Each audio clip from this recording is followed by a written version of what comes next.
çështja kryesore për cilën jeton njeriu dhe me cilën jeton njeriu dhe për cilën do të jetë përgjithësi është besimi.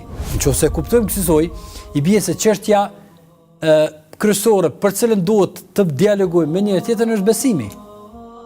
Edhe pse njerëzit këtë kanë çështjen më të parëndësishme.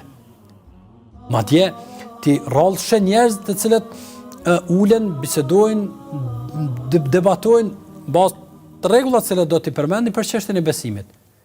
Madje njeriu mund të ketë koncepte jashtëzakonisht të gabueshme për besimin, po nuk shpreh interesim që t'i sqaroj ato. Madje edhe njerëz që nuk kanë idenë se ç'është duhet të konceptohet besimi. Kush është Zoti? Pse duhet besohet kështu? Cilat janë argumentet që flasin për këtë çështje?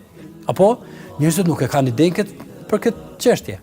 Apo nga se nuk e llogarisin gjën më prioritare në jetën e tyre.